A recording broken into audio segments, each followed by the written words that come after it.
Someone recently said to me like, you know, Max, every time we hang out, you talk about working hard and you talk about pushing the boundaries and stuff like that. Why? A big reason why I'm doing it, because that's all I have. That's all I've ever had. I don't have anything. I don't have anything else going for me other than the willingness to go above and beyond for what I want in life.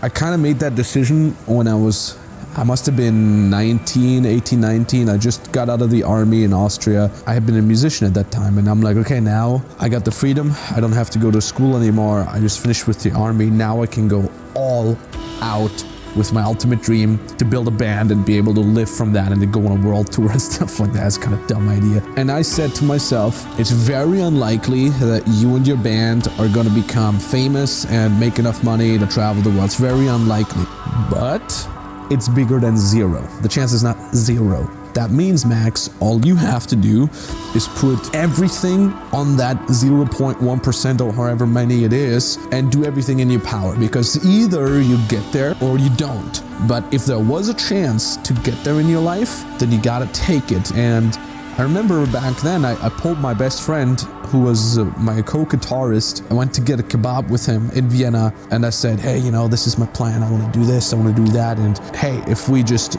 do everything in our power that is possible to get there with our band, I think we can do it. We have a shot. And if not, hey, at least we know. His response was, oh man, I don't know, like, it's probably not gonna happen. I'd rather just study geology. Maybe I can then become a teacher for geology. That was not his dream. It was just like this like lame plan C. I was so blown away. I'm like, why wouldn't you put everything in your power to fulfill your dream? Because his dream was exactly the same as mine. Like, how would you already give up before you even goddamn start? I was so blown away by that, by the cynicism, by the negativity. He was so okay with being mediocre. It broke my heart. And maybe I turned it into bitterness, but out of that bitterness, I said, I'm gonna be the guy who out hustles everybody.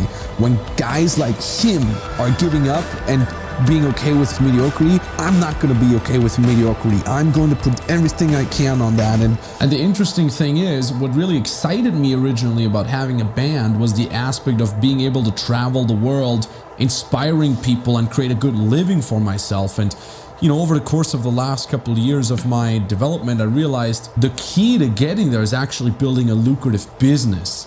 And that was something that I could build without having to be reliant on anybody else. And that was something that allowed me to live my dreams.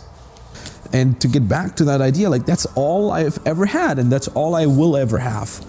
Go take everything away from me. In fact, I will probably feel more comfortable on a weird side at the very bottom, because I said back to the very source, the very root of just sickening work ethic. Where most people freak out, that's why I say let's go. It's literally just work ethic.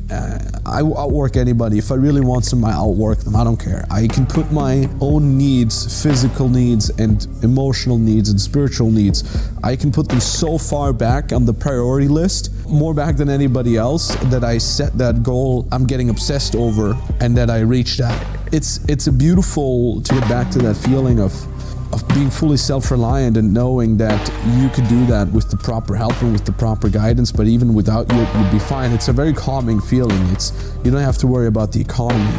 You don't have to worry about the political situation. You create your own life. If you had given me all, you know, the nice place and the watches and the traveling, if you had given me that, if I had won that somewhere, I wouldn't appreciate the hell out of it.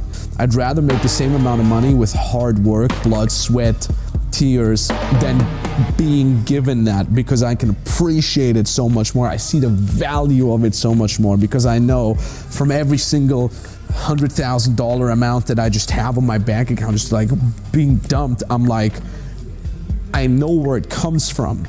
It's not given to me. It comes from all the self-doubt and all the fights I fought and all the people that posted on me on the internet. So ultimately, to answer the question, how to develop sickening work ethic, put yourself in a position where you don't have another choice. I had no other choice. What was my plan B? I either go make it or I die, and I put myself into that situation where I have to succeed, where there's literally no alternative. What's the alternative? What's the alternative? Mediocrity? You know, sucking at life? I know my friend who refused to give it all for our band. He hates his life. He's in the same village. He has some random BS job that he doesn't enjoy, and he's not making enough money for the type of lifestyle he'd like to have. Yeah, that's what you get. You made that decision very, very early on to be mediocre, and that's what you get. You can still change if you want, but the chance is that if after 10 years of wallowing in mediocrity and being lazy instead of stepping up, it's probably going to be very hard for you to step up now. But I said, if there's a 1% chance or 0.1% chance to get there, I'm going to take that, and I'm going to do everything in my power to get there. And that's what I did, and that's what you should do, and it ultimately got me here. And now I'm 30 years old, I've reached all the goals that I've wanted to reach, and it's now on me to forge new goals for myself. I do everything in my power to get there. I either make this happen or I die trying, and then I will succeed. That's a beautiful thing to know that you'll succeed no matter what, because I've done it before with my first business, and I've done it again with my second business, and that's, I think, the most confident position that you can be in. My confidence isn't telling me I'm going to win everything and everything I touch is turning into gold. My confidence says, regardless of how many times I lose, I will win eventually, because I have the consistency to put things in.